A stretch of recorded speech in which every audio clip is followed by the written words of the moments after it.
Le podcast du Centre national du livre aime les écrivains, qui débarquent dans les grands entretiens pour faire entendre leur voix unique. Au programme Chemin de traverse, écriture qui bouleverse.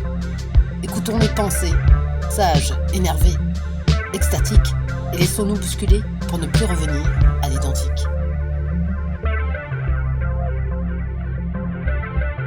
Avec Hôtel Roma, publié aux éditions Gallimard, l'écrivain Pierre Hadrian nous propose une déambulation singulière aux côtés de l'écrivain Cesare Pavese, qui s'est donné la mort à 41 ans dans une chambre de l'Hôtel Roma face à la gare de Turin. À travers la contemplation d'un monde qui n'existait déjà plus, certains points de repère attrapent les regards mélancoliques, comme les gares italiennes, le sable dans les rues après une journée à la plage. C'est Pierre Hadrian qui le dit. C'est parti. Bonjour Pierre. Quand avez-vous rencontré Cesare Pavese ? La rencontre avec Cesare Pavese, elle a eu rencontre. Ça en fait bella figura. Non, elle a eu lieu. Moi, je ne saurais pas vraiment la dater, mais j'ai lu Pavese à l'âge de 20 ans, le croisant parce que j'ai un vrai intérêt pour la littérature italienne et pour la poésie. Et donc, un jour ou l'autre, on finit par tomber sur Pavese. Et donc, je dirais que c'était il y a une petite dizaine d'années, en lisant d'abord sa poésie beaucoup, Travail et fatigue, et La mort viendra, elle aura tes yeux. Et puis évidemment Le métier de vivre, son journal, avant de passer à tous ces romans assez courts. Voilà. Après, j'ai mis ça un peu de côté et j'ai replongé dans son œuvre, ce que je raconte au début de mon livre, au moment du confinement, dans le gros quarto là, chez Gallimard, qui a un peu toute son œuvre et qui est voilà, le quarto, c'est juste parfait pour un confinement quoi. Et là j'ai replongé dedans avec vraiment une rencontre, une deuxième rencontre, et qui a été décisif pour l'écriture de ce livre. C'est-à-dire que là vraiment j'ai trouvé un poète, un écrivain qui je ne sais pas s'il répondait à mes questions, mais avec lequel je partageais une vraie sensibilité. Et donc il m'a aidé à écrire mon roman précédent, Que reviennent ceux qui sont loin.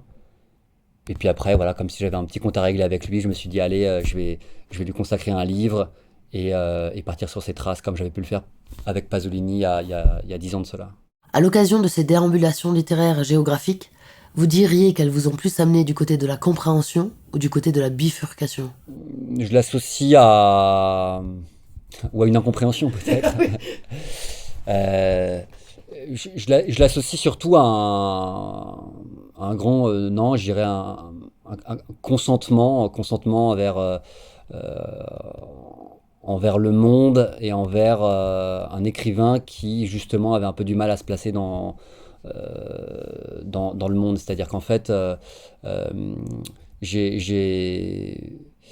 ce qui m'a plu chez Pavese, c'est sa manière d'être au monde, un peu tumultueuse, un peu imparfaite, sa douleur d'être au monde, et ce qu'il appelle voilà, le métier de vivre, c'est-à-dire comment chaque jour, chaque matin, réapprendre à vivre. Et donc en fait, ce livre, c'est avant tout un compagnonnage avec un écrivain pour lequel j'ai pas une fascination, pour laquelle j'ai pas une sorte d'amour, de passion. Simplement, j'en ai fait simplement voilà, un compagnon de route, voilà, un écrivain qui est un peu à mon chevet, quoi, donc qui m'accompagne de temps en temps, mais dont il faut se méfier un peu parce que c'est quand même l'écrivain du suicide, c'est un écrivain aussi désespéré, et ce que je ne suis pas tout à fait, et donc voilà, c'est comme cet ami qu'on croise et qui va pas très bien, on est content de le voir, il nous dit des choses extrêmement justes sur nous, sur le monde qui nous entoure, mais parfois on vaut mieux l'éviter si on veut pas avoir totalement le cafard, quoi. Sur quelques forums, des lecteurs de Pavese mettent en garde le futur lecteur, comme si sa façon d'être au monde était contagieuse. Pourquoi parvient-il à capter aussi bien une partie du réel ? Moi je pense que c'est une sensibilité, je partage tout à fait ces avertissements, dans le sens où je pense que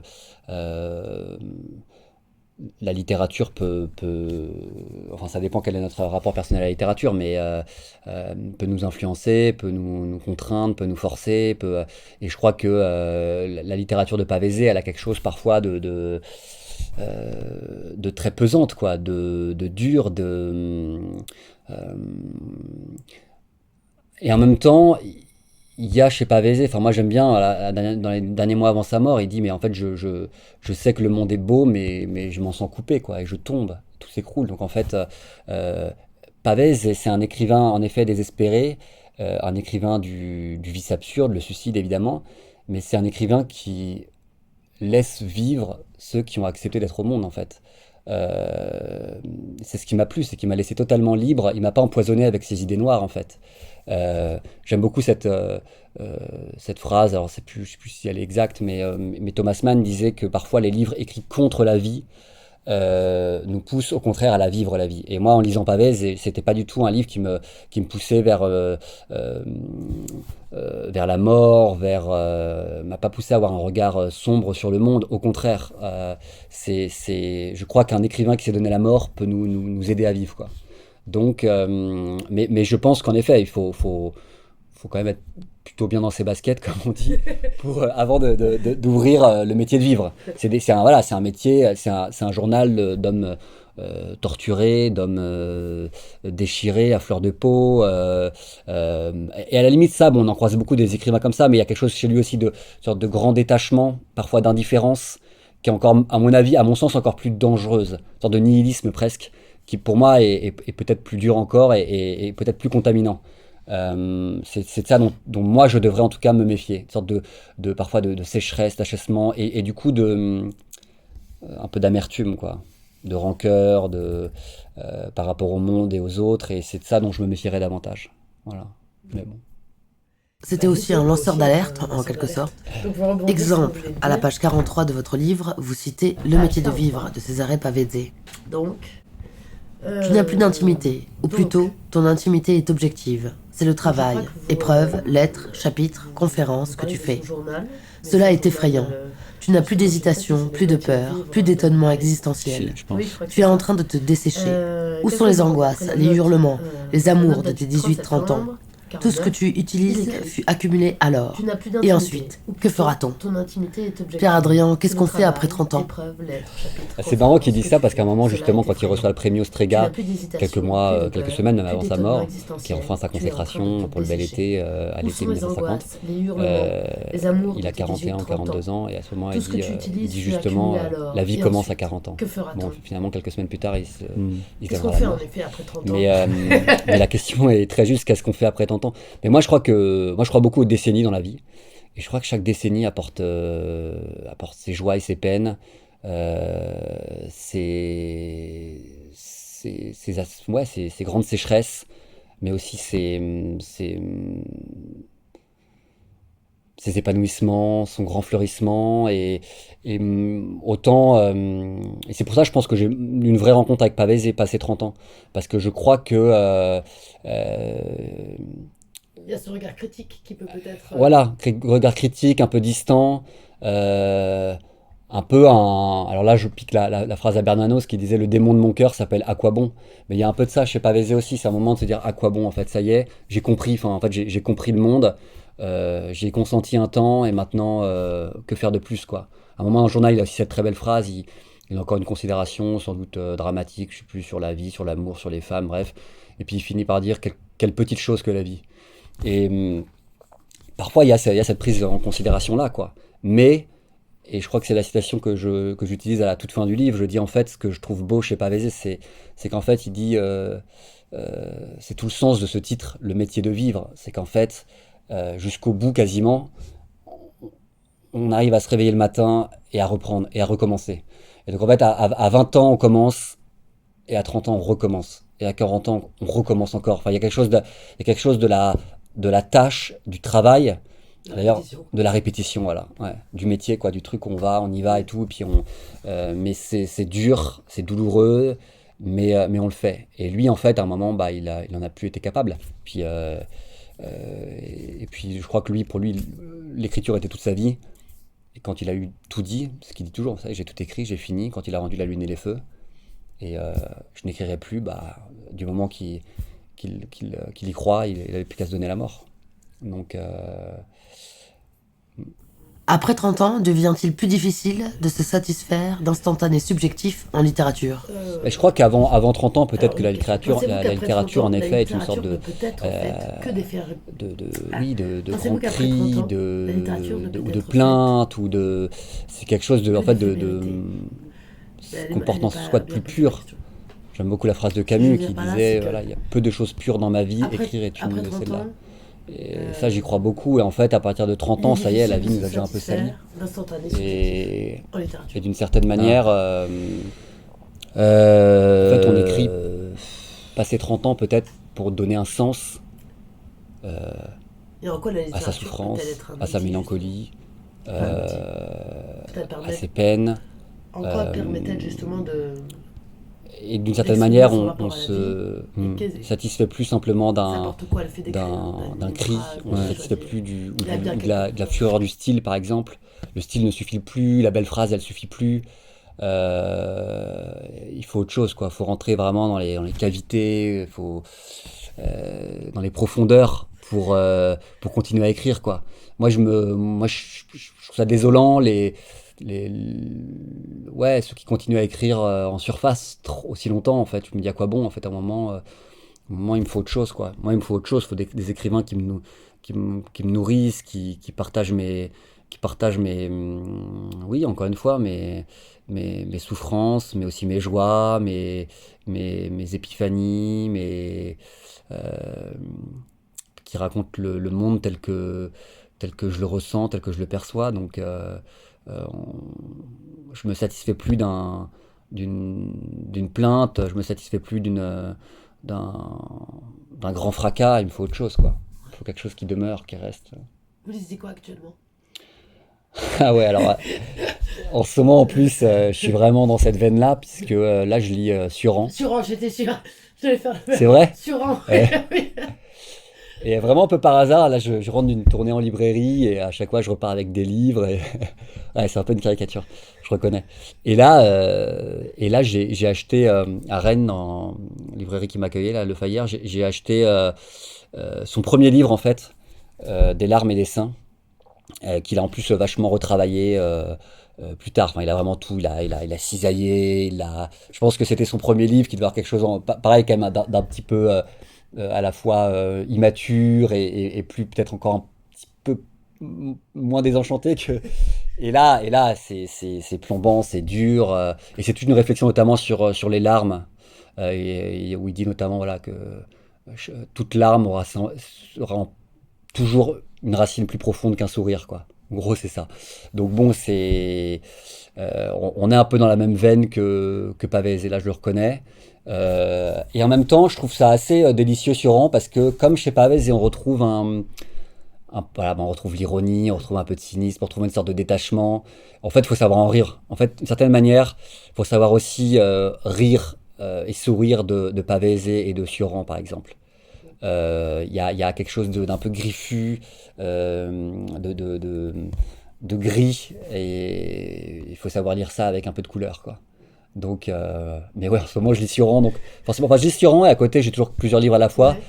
et à côté je lis Dylan Thomas, Vision et prière. Donc là il y a quelque chose là pour le coup encore plus un peu de l'incantation, enfin de la prière, quoi, pareil, de la souffrance, mais d'un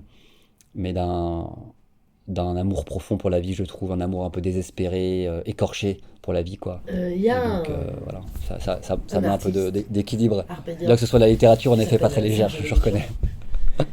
qui m'a dit que Il y a un comédien, les artistes Serge Avedikian, qui m'a dit lors d'une interview que les artistes, ou en tous les cas la plupart d'entre eux, parlent finalement que de la perte de la mer, au sens large, et du vide qui s'ensuit. Qu'en dites-vous? Il est assez radical, ce type-là. Mais je vois un peu ce qu'il veut dire. Et puis je crois surtout que quand on écrit, en fin de compte, toute sa vie, on écrit sur quelques thèmes, quoi. 2, 3 maximum, on revient toujours un peu à la même chose. Si par la perte de la mer, il entend la fin d'un monde, le temps qui passe, le souvenir, le rapport à l'enfance, au souvenir, c'est évident. Moi, j'y crois beaucoup. Je n'écris que sur Dans la la chance mer au sens large. d'avoir ma mère, mais oui, au sens large. Bah moi, je crois que moi, je n'écris enfin, quasiment que sur le paradis perdu de l'enfance. Tous mes livres ont rapport avec ça, et je pense avec une période particulière de l'enfance qui va des 5 aux 10 ans. C'est-à-dire où on commence à comprendre le monde. Enfin, on a à la fois un rapport totalement voilà, enfantin, de découverte au monde, de grande curiosité, mais on commence à comprendre ce qui se passe. Et donc, et moi, je crois que c'est cet âge de la vie qui motive toutes mes lignes. Et, et le vide, bah, c'est qu'en fait, c'est la recherche d'un paradis perdu, c'est la recherche d'une chose qui n'est plus. Donc en fait, on est face au vide, quoi. On est face au vide, Ouais, à l'essence. exactement. Et en plus aussi, ouais, bien sûr. Et, mais, et donc, ça me C'est parle une pas question mal, ouais, qui bien sûr. m'intéresse aussi beaucoup. Vous parlez des paradis perdus de Ce l'enfance, sujet-là, mais pardon. pour Philippe Jainada par exemple, J'avais posé la la petite question enfance à représente une époque où l'on Philippe n'a pas Jainada, encore les moyens de créer ses propres mondes. justement, en On parlant est de davantage l'enfance et des spectateur de la vie. Ouais, mais ça va bien avec, paradis. avec Philippe qui Ouais. Lui il m'a dit, qui a un mais regard moi l'enfance en fait, l'enfance on ne peut rien faire. assez L'enfance, optimiste c'est fini. Alors qu'au moins, et généreux sur le par monde. exemple, c'était Ça intéressant, m'étonne j'avais pas pas vu qu'il les ait choses répondu de ce ça. côté-là. C'est-à-dire qu'en Après, fait, en grandissant, on avait les moyens aussi de, comment dire, d'agir, de se évidemment que créer d'autres le mondes. problème c'est que Est-ce que ça m'a suffisamment du convaincu? coup moi pour moi c'est une puissance, une Ah ouais. pouvoir. Parce que pour moi je pense que justement grandir, devenir adulte, c'est accepter justement ses limites, accepter son impuissance. Et donc oui, on croit pouvoir, alors on peut forcément, mais dans ses propres limites. Et puis euh, moi j'ai- moi j'aime moi j'aime bien que dans l'enfance en fait on soit contraint, on soit on soit des petits captifs de nos familles, de l'école, de plein de choses. Mais en même temps, on sait que derrière les barreaux, derrière la porte de la maison, il y a un monde entier, quoi, qu'on imagine et qui est là et qui nous attend. Dans son journal, dans le métier de vivre, Pavès, il a cette phrase très très belle. Et à la fois, c'est très grisant, c'est inquiétant. Où il raconte ce petit garçon de 3 ans qu'on est en train d'habiller et qui regarde sa mère qui l'habille avec un regard complètement paniqué parce qu'il se dit un jour, je vais devoir il sait pas encore s'habiller, il dit un jour, c'est moi qui vais devoir faire tout seul. Et je sais pas, c'est comme plein de choses dans la vie. Enfin, il y a un moment, il y a quelque chose d'assez dramatique, quoi. L'indépendance, la liberté, c'est totalement grisant. Et ça fait peur. Et en fait, moi, je crois que la plupart des adultes, en fait, ils vivent bien plus dépendants que des enfants, en fait. Les enfants, ils peuvent largement avoir plus le sentiment de liberté que des adultes contraints dans leur vie, dans leur métier, dans leur vie familiale, dans leurs croyances, dans leurs habitudes. L'enfant, il n'a pas encore tout ça, quoi. Donc, alors certes, il n'a pas de carte bleue, mais, mais il a ses rêves, ses espérances, ses cauchemars, enfin plein de choses. Donc, et en même temps, la vie est bien faite. En aucun cas, j'aimerais revenir à l'enfance. Enfin, je, je l'invoque, mais j'ai pas envie de revenir, surtout pas à l'adolescence en plus. Non. Vous pensez déjà à l'écriture de votre prochain livre? Oui, bien sûr. Moi, je suis déjà dedans. Moi, quand sort un livre, j'ai un peu le cafard en fait. C'est un truc un peu dur de voir sortir son livre. Et puis il y a une sorte de grand anachronisme parce qu'on fait la promotion, on en parle beaucoup, mais on parle d'un livre qu'on a écrit en fait, qu'on a pensé écrit des mois, voire parfois des années avant. Donc il y a une sorte d'anachronisme entre les gens qui viennent vous parler de votre livre et vous qui l'avez déjà quitté. Donc moi je dirais que ouais, chaque sortie de livre, il y a une sorte de petite tristesse, de petits moments de mélancolie que j'essaye de freiner rapidement en partant sur autre chose, en projetant, euh, parce que sinon voilà, c'est un peu quelque chose de flottant à la sortie d'un livre, un peu étranger. Et puis on se met à trop attendre de l'accueil, des prix littéraires, de tout ça. Je pense qu'il faut continuer. Et donc oui, bien sûr, je suis dedans, mais je suis dedans depuis un petit moment maintenant déjà. Et, c'est à la fois très, très agréable et en même temps Enfin, c'est tellement dur d'écrire en fait, c'est tellement du travail que qu'il y a quelque chose, voilà, on reprend cette petite vie monacale de l'écriture quotidienne, d'essayer de le faire bien, de se dire que ça, ça, ça, ça intéresserait quelqu'un. Euh, mais là, oui, je suis déjà projeté dans mon prochain livre. C'est de la fiction. Bon, un peu comme toujours avec ce que j'écris, là, oui, c'est vraiment un retour au roman. Après Pavese, qui était vraiment plus un récit autobiographique, si on veut. Là, c'est un roman, mais vraiment toujours assez inspiré par des, par ma vie, par des choses vécues. Enfin, j'ai un mal fou à inventer. Même, je crois que l'invention m'intéresse pas trop. Ce que j'aime, c'est raconter le monde tel que je le vois. Mais là, là, pour le coup, il y aura une trame narrative romanesque, bien sûr. La traductrice de Philippe Cadic me disait qu'on ne peut pas faire de la science-fiction avec un décor, des personnages qui nous sont totalement étrangers. Ouais, je pense que même les grands écrivains de science-fiction, parfois, en fait, sont bien plus proches de la réalité On peut pas inventer des mondes complètement que coupés du certains d'autres. ouvrages d'autofiction. Sinon, on n'aurait pas autant d'acteurs, ça ne voudrait rien Donc, dire. c'est le grand mystère de la littérature, On fait quoi. toujours avec ce qu'on a. Mais, Et puis moi, j'aime bien sûr, mais on fait avec ce qu'on a. Ces espèces de frontières, de barrières entre les genres m'agacent un peu. Moi, je fais de la littérature, donc c'est quelque chose d'incertain, de ni tout blanc ni tout noir. C'est une sorte de grand mélange, de grande incertitude. de grande incertitude. Voilà, je dis que des grandes banalités, mais je dis vraiment des choses très très banales là. Là, là, on va couper le podcast. Mais voilà, je me pose assez peu l'idée du genre, Vous décrivez le monde. Vous Ouais, l'explorez. je l'explore exactement. Ouais. Vous allez continuer d'explorer en Italie? Je vis en Italie maintenant depuis quelques années, donc forcément la vie italienne, enfin voilà, pour le coup c'est ma réalité, c'est le monde quand je sors chez moi. Donc en fait forcément ça devient le décor de mon écriture, le décor naturel de mon écriture. Donc oui nécessairement il y aura le filtre de l'Italie, ses couleurs. Ses gens, sa langue, sa sensibilité, ses états d'âme, tout ça va passer un peu par là. Ouais. Je ne vais pas écrire de la littérature norvégienne euh, voilà, ça passe un peu par l'Italie désormais, bien sûr. La gare, C'est le temps qui passe, mais c'est aussi un point de repère. Bah, la gare, moi j'aime bien les gares, Ouais. qui est encore un des derniers endroits un peu confus de nos villes, avec des marginaux, des gens qui attendent, des gens qui sont pressés, des retrouvailles, des séparations. C'est un endroit où à la fois infiniment triste, à la fois infiniment heureux. C'est le départ, on peut choisir de monter dans un train ou de rester à quai. Il y a quelque chose assez émouvant.